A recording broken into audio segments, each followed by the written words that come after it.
Sato Mikael, nama krismaku Michelle dari Mikael.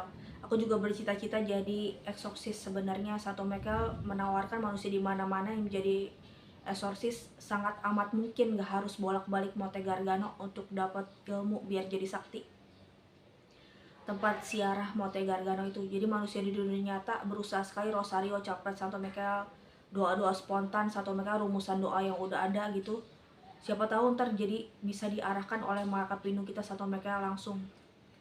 Dan aku juga sebenarnya waktu dulu kan pernah terkena pencobaan, bukan pencobaan malaikat, pencobaan yang terjadi pada malaikat.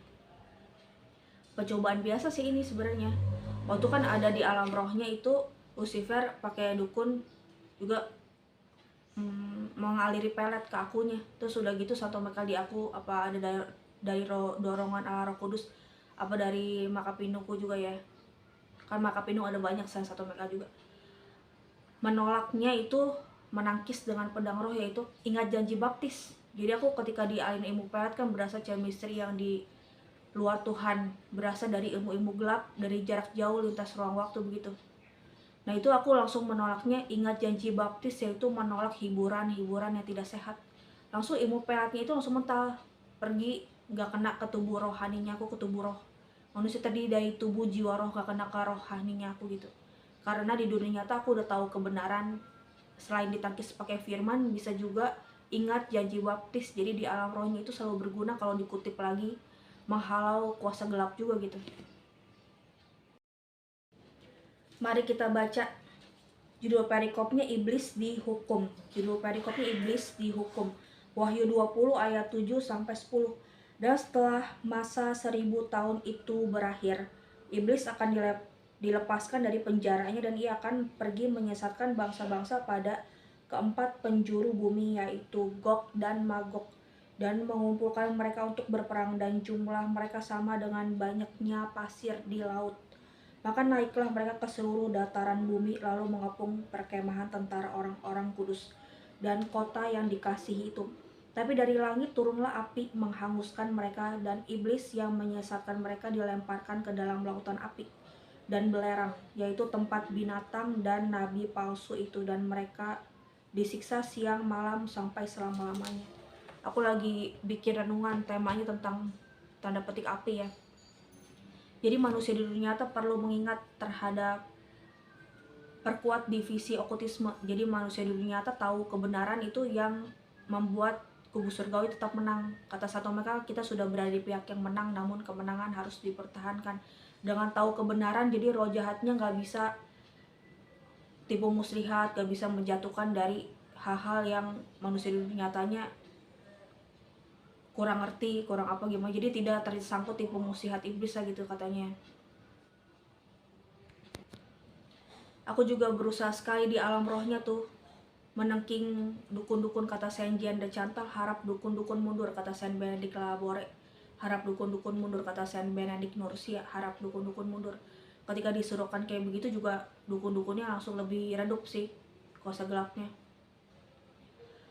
Dan juga aku juga pernah ingat salah satu firman, aku tidak menghendaki kamu bersekutu dengan yang jahat. Jadi kalau misalnya ditawarin kebiasaan meramal, walaupun itu ditawarkan dari faktor kemudahan atau kelihatannya mudah, menguntungkan, atau kelihatannya praktis gitu untuk mencapai tujuan, tapi aku menolak. Aku ingat janji-janji baptis aku. Dan berikutnya ada dikasih tahu janji baptisnya. Dan juga kalau manusia itu jangan sampai tertipu, kan itu tadi bacaan Wahyu itu judul perikopnya iblis dihukum. Manusia di dunia nyata nggak usah terlalu mikir-mikirin iblis itu ntar masuk neraka ada enggak apa gimana. Jadi itu kalau untuk urusan belas kasih Tuhan terhadap ngampunin dosa manusia apa makhluk, ngampunin dosa makhluk itu urusan Tuhan Yesusnya. Manusia di dunia nyatanya nggak usah dipikirin, dan jangan tersangkut tipu muslihat iblis. Iblisnya diampunin apa enggak ya, manusia di dunia nyata nggak kebawa-bawa untuk berbelas kasihan terhadap iblis. Jadi dengan tahu kebenaran manusia udah punya tameng sendiri ya. Jadi iblis itu bukan untuk dikasihani. Jadi manusia dunia nyata siapapun juga, sesaktinya, setinggi-tinggi ilmu rohani, level rohani, perangkap rohaninya, gak bisa terlalu mengampuni dosa apa. Sebenarnya manusia di dunia nyata itu meneladani Tuhan, bukan jati diri Tuhan sebenarnya.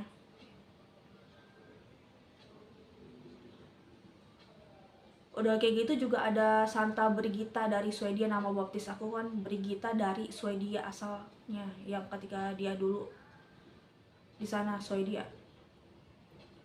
Santa Brigita dari Swedia mempunyai karunia meramal dan juga kenabian. Itu yang aku baca di buku yang kecil, 15 doa janji Yesus kepada Santa Brigita dari Swedia. Itu ketika berdoa 1 tahun penuh ya, jadinya ada janji-janjinya bisa dikabulin. Jadi sebenarnya di kubu surgawi dari Tuhan, Bapa Putra Kudus, dari kita, persekutuan para kudus ya, ada juga dari sumber yang benar karunia meramal. Jadi sebenarnya sebagai pendoa yang tinggi banget gitu, pertapa atau pendoa gimana, ada yang mempunyai karunia meramal atau kenabian dari Tuhan yang benar gitu, dari Tuhan yang benar. Itu tapi sangat jarang sekali. Jadi di dunia nyata sebenarnya orang gak usah terlalu takut dengan kata meramal itu konotasinya baik apa enggak, tapi perlu waspada aja. Soalnya ada yang kata meramal itu yang dari iblis kan sebenarnya. Ingat janji baptis, ada 3 kali pernyataan menolak. Nomor satunya, menolak kejahatan dalam diri sendiri dan dalam masyarakat. Menolak yang kedua, menolak godaan-godaan setan dalam bentuk tahayul, perjudian, dan hiburan yang tidak sehat. Menolak yang ketiga, menolak segala tindakan dan kebiasaan tidak adil dan tidak jujur yang melanggar hak-hak asasi manusia, serta menolak merusak keutuhan alam ciptaan.